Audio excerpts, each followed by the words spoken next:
membahas tentang sel saraf pada manusia. Mari kita lihat gambarnya. Sel saraf neuron tersusun atas sel-sel yang mempunyai bentuk khusus. Sel-sel tersebut dinamakan neuron. Neuron merupakan unit struktural dan fungsional. Neuron memiliki kemampuan sebagai konduktivitas. Neuron juga dibagi menjadi 3 bagian. Badan sel. Dalam badan sel terdapat nukleus dan sitoplasma yang memiliki bentuk yang bervariasi seperti spherical, angular, ovoid. Ukuran normal 1 sampai dengan 2 mikrometer. Ukuran besar 150 mikrometer. Dendrit merupakan cabang pendek badan sel yang fungsinya menerima impuls atau rangsangan yang datang dari reseptor, kemudian impuls tersebut dibawa menuju ke badan sel saraf. Dalam dendrit terdapat badan sel. Akson merupakan cabang terpanjang dari dalam sel. Akson berperan dalam mengantarkan impuls dari badan sel menuju efektor seperti otot dan kelenjar. Panjangnya 1 sampai dengan 2 meter. Di dalamnya terdapat telodendron, tidak terdapat badan sel. Neurofibril merupakan bagian terdalam dari akson yang berupa serabut-serabut halus. Bagian-bagian inilah yang memiliki tugas pokok untuk meneruskan impuls. Selubung mielin dibentuk oleh suatu jenis sel neuroglia, yaitu sel sawan mengandung fosfolipid yang sangat banyak. Berfungsi melindungi akson, memberi nutrisi dan isolator elektrik. Nodus Ranvier merupakan daerah yang tidak terbungkus oleh selubung mielin. Berfungsi mempercepat pengantar rangsang atau impuls. Berikutnya, kita akan membahas tentang sel Schwann dan sinaps. Sel Schwann merupakan sel glia yang membentuk selubung lemak di seluruh serabut saraf mielin, mampu membuat selubung mielin dengan ketebalan 1 mm. Terdapat neofilema yang ditemukan di serabut sistem saraf perifer untuk meregenerasi jika ada injuri pada akson. Sinaps adalah tempat berinteraksi secara anatomis dan fungsional antar neuron. Jadi, sistem saraf mampu mentransmisikan dan menginhibisi impuls lain. Klasifikasi sinaps. 1. Aksosomatik, akson dengan soma. 2. Aksodendritik, akson dengan dendrit. 3. Aksosonik, akson dengan akson. 4. Dendrodendritik, dendrit dengan dendrit. Mari kita lihat video yang sangat detail. Di dalam tubuh manusia terdapat sistem koordinasi yang meliputi sistem saraf, sistem indera, dan sistem hormon. Sistem saraf. Standar kompetensi memahami berbagai sistem dalam kehidupan manusia. Kompetensi dasar mendeskripsikan sistem koordinasi dan alat indera pada manusia dan hubungannya dengan kesehatan. Indikator mengidentifikasi struktur, fungsi, dan proses sistem koordinasi pada manusia. Mengkaitkan struktur, fungsi, dan proses sistem koordinasi pada manusia. Menjelaskan struktur, fungsi, dan proses sistem koordinasi pada manusia. Dalam sistem saraf, kita mengenal beberapa istilah. Reseptor, yaitu penerima rangsangan. Bagian yang berperan sebagai reseptor adalah alat indera. Input sensoris, yaitu penghantaran atau konduksi sinyal stimulus dari reseptor sensoris, misalnya sel-sel pendeteksi cahaya di mata ke pusat integrasi. Integrasi adalah proses penterjemahan informasi yang berasal dari stimulus reseptor sensoris oleh lingkungan, kemudian dihubungkan dengan respon tubuh yang sesuai.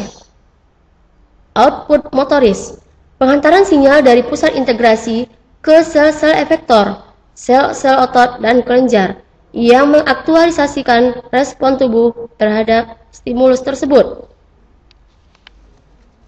Efektor berupa otot atau kelenjar.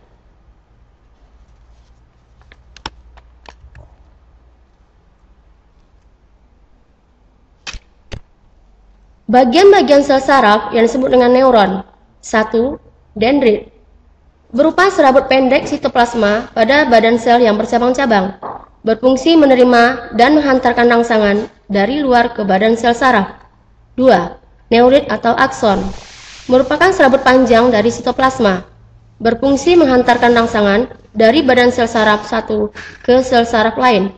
4. Inti sel atau nukleus. 5. Badan sel.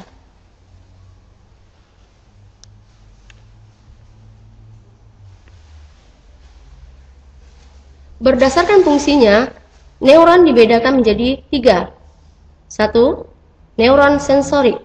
Berfungsi menghantarkan rangsang atau impuls dari indera ke saraf pusat atau otak dan sumsum tulang belakang.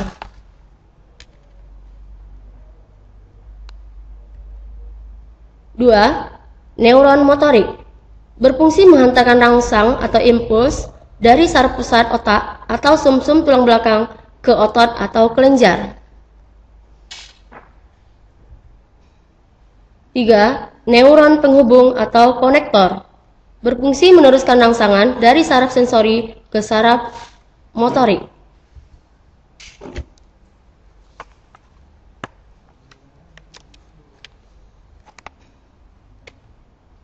Pembagian neuron berdasarkan struktur. Ada 3 macam. 1. Neuron unipolar, yaitu memiliki 1 akson yang bercabang.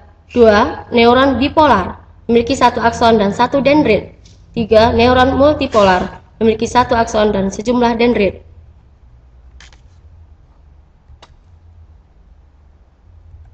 Sistem saraf pada manusia dibagi menjadi 2. Pertama, sistem saraf pusat.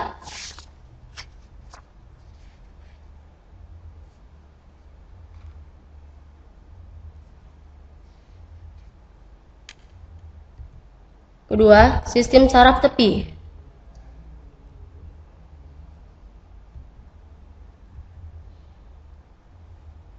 Sistem saraf pusat dibagi menjadi 2. Otak dan sumsum tulang belakang.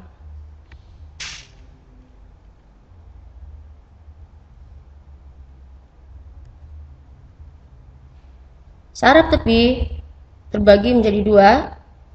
Saraf somatis dan saraf autonom.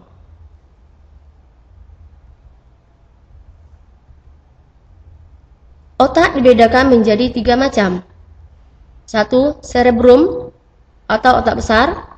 2. Cerebellum atau otak kecil. 3. Medulla oblongata atau sumsum lanjutan.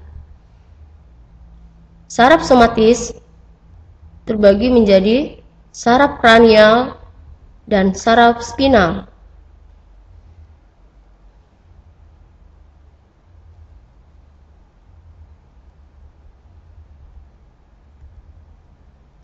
Saraf autonom terbagi menjadi 2, saraf simpatik dan saraf parasimpatik.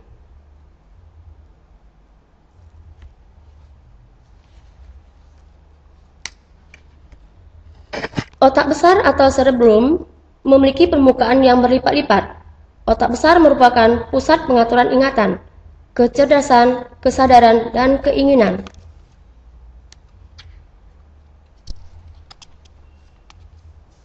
Otak kecil atau cerebellum berfungsi mengkoordinasikan gerakan otot yang disadari dan pusat keseimbangan serta posisi tubuh. Sumsum lanjutan atau medulla oblongata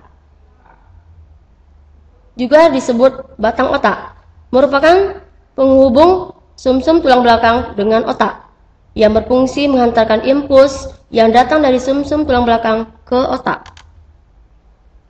Sumsum tulang belakang atau medulla spinalis merupakan lanjutan dari medulla oblongata. Sumsum tulang belakang terdapat dalam rongga tulang belakang yang terletak memanjang, mulai dari ruas-ruas tulang leher sampai ruas tulang pinggang yang kedua.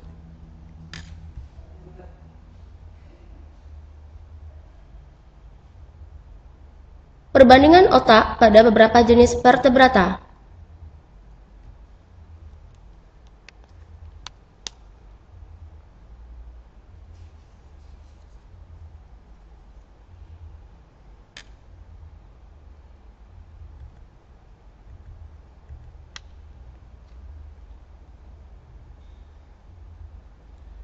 Kerja sistem saraf simpatik dan sistem saraf parasimpatik selalu berlawanan, sehingga keduanya dikatakan bersifat antagonis. Misalnya, bila saraf parasimpatik mengecilkan pupil, maka simpatik memperbesar pupil. Bila parasimpatik menstimulasi aliran ludah, simpatik menghambat aliran ludah. Parasimpatik memperlambat denyut jantung, simpatik mempercepat denyut jantung. Parasimpatik membesarkan bronkus, simpatik mengecilkan bronkus. Parasimpatik menstimulasi sekresi kelenjar pencernaan, menghambat sekresi pencernaan pada simpatik. Parasimpatik mengerutkan kantung kemih, simpatik menghambat kontraksi kandung kemih.